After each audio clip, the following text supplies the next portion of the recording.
Welcome to Butrint. This is a UNESCO World Heritage Site located on the Adriatic on the shores of modern-day Albania. Today we'll visit the remains of a 1st century AD Roman port and colony, learn how the site was developed, redeveloped, abandoned, forgotten, and then rediscovered here on The Armchair Traveler.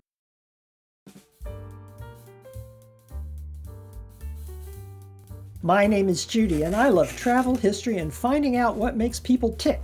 If you're enjoying my content, please take a moment to like, share, and subscribe. Your help means more people will see my content. If you want more information, I have a WordPress blog, a page on Facebook, and a Twitter handle. The addresses are here or in the information block at the bottom of the screen. Thank you and enjoy your visit. Butrint was an easy overnight sail from our last stop in Dubrovnik. If you're curious about that glorious walled city, check out my Dubrovnik Essentials walking tour. I'll put the link in the information box below. In antiquity, as now, Butrint sits adjacent to the Adriatic, positioned strategically at the north end of the Straits of Corfu. Barely visible in this map, but an important waypoint for trade, commerce, and the military throughout the time of the empire to the present day. The country that controlled the straits had a huge advantage in terms of time needed to travel between Greece and the Ionian, and either further north into Roman Dalmatia or to the Italian peninsula. I had absolutely no idea what to expect from this stop. The ship's daily briefing was actually pretty poor on this one, although it would be fair to say that the excursion, and there wasn't much choice, to Butrint, a UNESCO World Heritage Site, was a natural Judy magnet. During the heyday of the Roman Empire, this was a thriving Roman port and colony town. Now it's almost all gone. It's fair to ask yourself, why did that happen? Saranda, however, has been a holiday destination for a long time, but its potential was severely limited, starting during World War II, by its communist and completely isolationist government. I'm not a beach person, so the outing to the World Heritage Site was really my only choice. When I visited, this was a pretty small port, mostly a ferry port, but I could see it had potential. It's a short ferry ride across the straits from Corfu, which means that now that the country has finally thrown off the strangling yoke of communism and opened up to Western trade and visitors, Albania is a candidate to join the EU and has been a member of NATO since 2009, tourists, business, investment, and money, lots of money, should be flowing in. I'm in hopes that some of the money will actually be used to fix up this city, much of which was left in a dreadful condition owing to the graft and corruption of the last government, and that a significant investment in the preservation and safeguarding of Butrint will also follow. Initially, it was settled by the Greeks. Probably the most famous feature of any ancient Greek city would be the Acropolis. The word actually just means a fortified area on high ground, but I always thought of an acropolis as a place with some kind of a temple. There must have been one here in the days of the Greeks, but I was never able to find any remains of it. The Greeks also built an agora, or agora, a kind of open-air meeting place, a temple to Asclepius, who was the god of healing, and a theater. The Romans arrived here in the 2nd century BCE, while Rome was still a republic. Much of the remains you see today date from the Roman period, but the thrifty and practical Romans just built on top of Greek foundations. Disaster struck in the 3rd century when a major earthquake hit the area, and this was a forerunner of what was to happen later on. Land level in and around part of the site of the Roman Forum partly dropped, and this change caused flooding. Rising sea levels today are causing even more flooding. After the decline of the Roman Empire, the area fell to Byzantine control. The city might not have the size or prominence that it had earlier, but it was still a strategic location. The walls of the city were rebuilt, most likely at the end of the 5th century. Byzantium eventually weakened, as Rome had before, and the importance of the Republic of Venice grew. And the Republic of Venice gradually acquired control over all of the Ionian islands, including Butrint. The Venetians strengthened and extended the city's defensive walls and towers. But like the Byzantines before them, the Republic of Venice eventually retreated. In the 15th century, the Ottoman Empire spread into the Balkans and the Mediterranean, and in 1572, the Ottomans laid siege to Butrint. The Venetians eventually surrendered and signed a treaty which transferred Butrint from Venetian to Ottoman rule. Ottoman control of the city and the surrounding area finally ended with Albanian independence in 1912. Between 1912 and 1992, Albania invested in archaeological exploration and restoration. Considerable work has been done on stabilizing the remains, protecting the few remaining mosaic, and maintaining the site's physical integrity. Much more remains to be done, but the country and the site are in a race against the sea, which they may not be able to win. One of the big problems in understanding an important site like this, which has been mostly destroyed, is that not only are the buildings gone, most of the clues to what they might have been are as well. That doesn't mean, however, that archaeologists can't puzzle them out. This artist rendering gives you some idea of what the area might have looked like in its heyday. The places aren't labeled on the drawing, but we can pick them out just by the pictures. The easiest, of course, is the amphitheater, with its many row of seats. And when we refer to a site map, we can pick out many others. This was a substantial city in its time. Whether Greek, Roman, Byzantine, Venetian, or Ottoman, cities planted in militarily strategic locations and subject to raids always had walls and gates. This is a small section of one of the original Greek walls, they think, and they call it Cyclopedion. I don't think I said that right, after the Cyclops. Notice no matter what it's called, at least a small part of this wall is still standing, although doubtless later settlers and residents tore down these walls for building materials. The city sits at the edge of a large saltwater lake. It was walled in and had two openings, one on the lake side and one on the other side reaching out to the Adriatic. Archaeologists believe the lakeside entryway to the city during the Greek period was the ceremonial and most important one. According to the Roman writer Virgil, the founder of Butrint was a wise man named Helenus, one of King Priam of Troy's sons, not the one who stole Helen, who moved here after Troy fell. Virgil and another Greek historian called Dionysius of Halicarnassus say that Aeneas actually visited this city after his own escape from the destruction of Troy. He would have entered the city through this gate and made his way uphill to the Acropolis to thank the gods for his salvation. The lion gate shown here gets its name from a large relief depicting a lion attacking a bull, which was probably moved here sometime in the 6th century.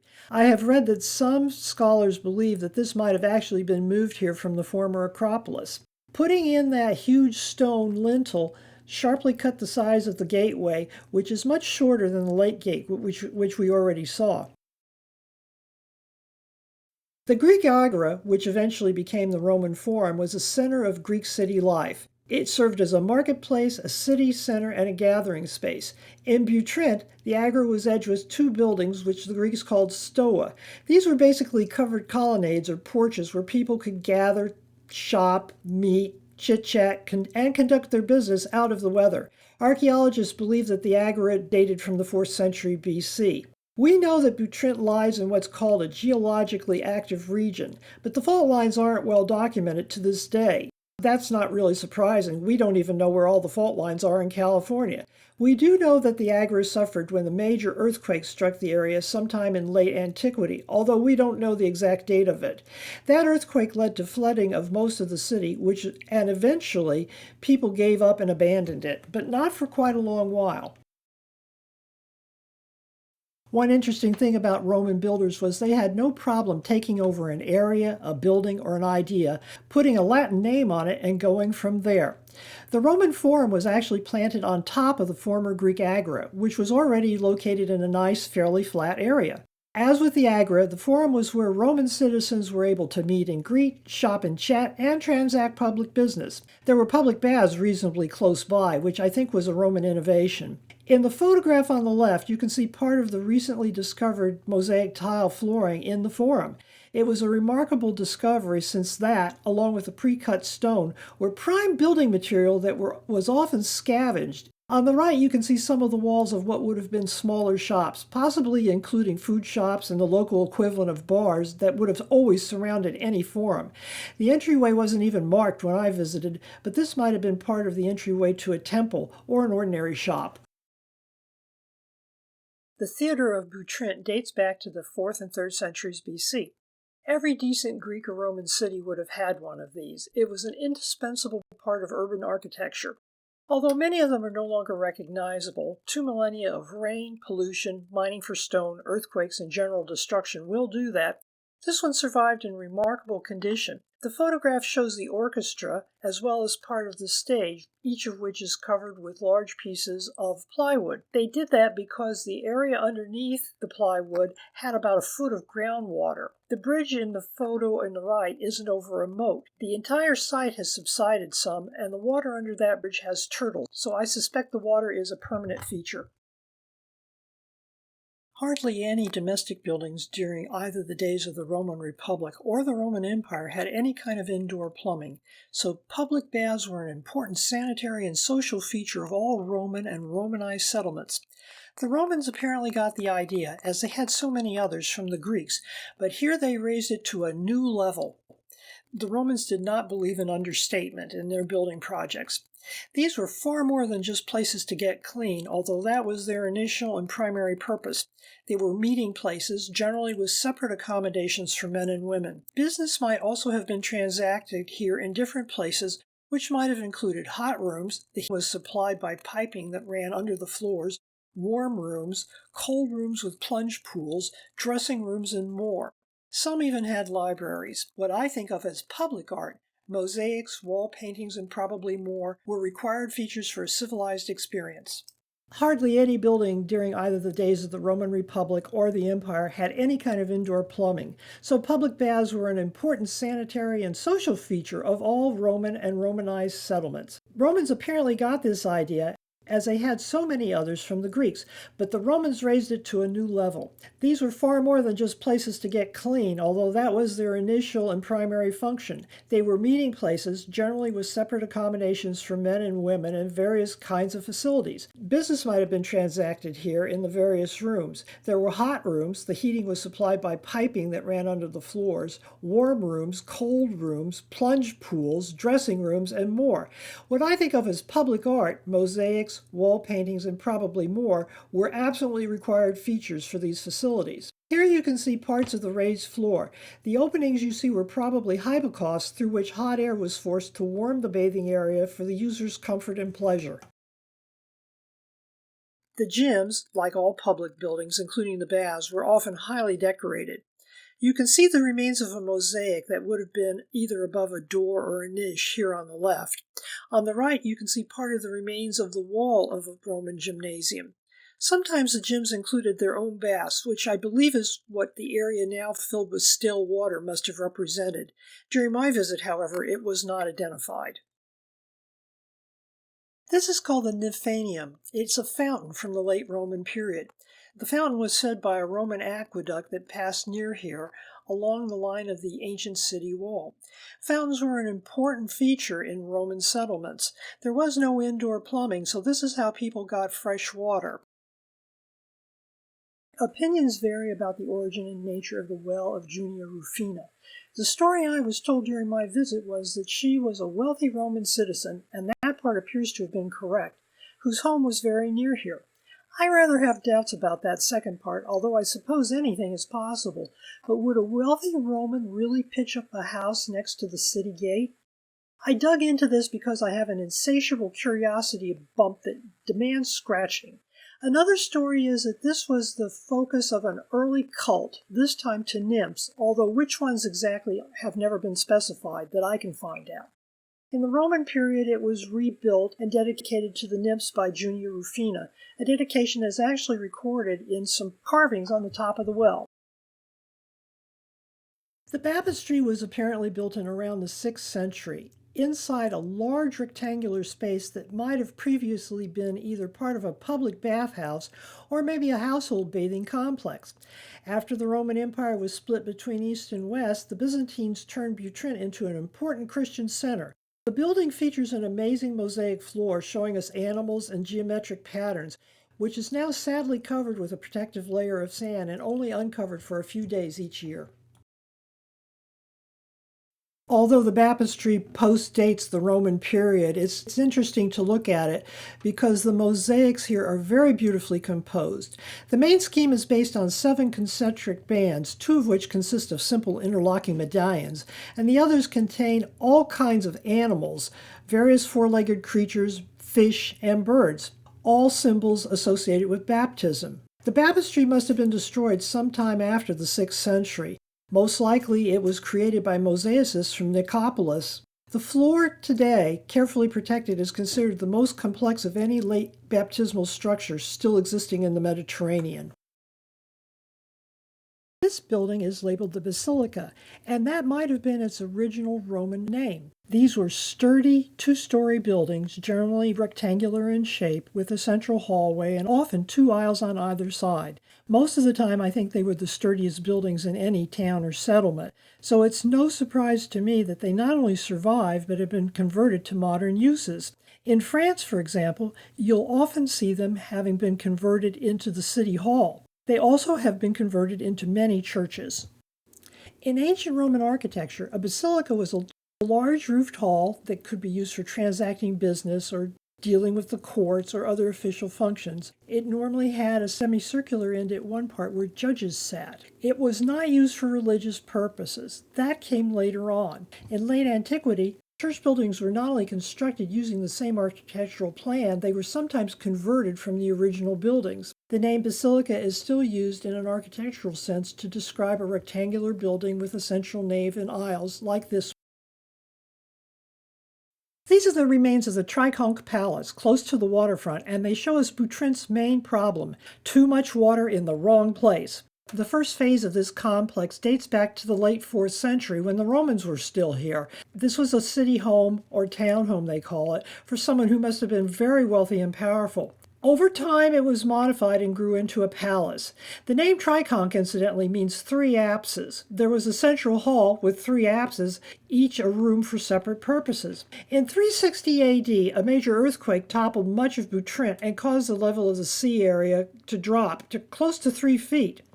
This was already a low-lying area. It was built over the garden area of an earlier palace and at least 4 earlier buildings, parts of which are actually incorporated into it. The Triconch Palace is laid out around a large courtyard, a kind of an atrium, just like you'd expect to see from a Roman home.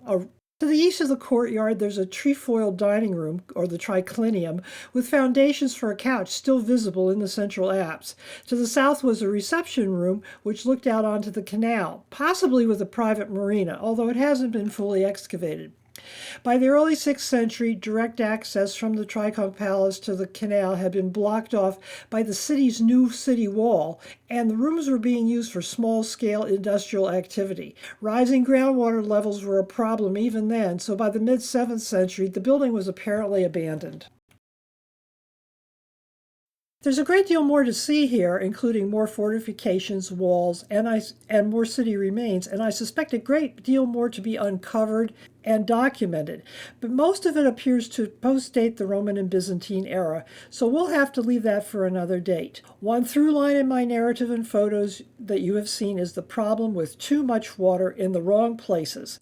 This partially uncovered foundation was the base of a Hellenistic or Roman Republican era villa on the lake. Although we didn't visit it, it must once have been prime building space. Today, most of it is apparently under 3 feet of water. Much of the archaeological remains lie between the present local sea level and about 2 feet to 6 feet above sea level. Even during my visit, during what should have been the dry season, you had to navigate over ponds and marshes. Incidentally, there were mosquitoes to match. There's an area up by the Acropolis, to which unfortunately my tour did not extend, but most of the Roman buildings are clustered together, including the theater, temples, forum, baths, fountain, gymnasium, and even the Venetian areas. Hydrologists fear that eventually, no one knows when, but I suspect all it will take is a series of really wet years and another earthquake, and the tiny peninsula on which Butrint sits will be swamped and turned into an island, and from there the entire island might be swamped. At present, local people make a living here farming oysters. Will that even still be possible? Will higher water levels make it impossible for visitors, even with the raised duck boards already on site? Will the only road in and out wash away?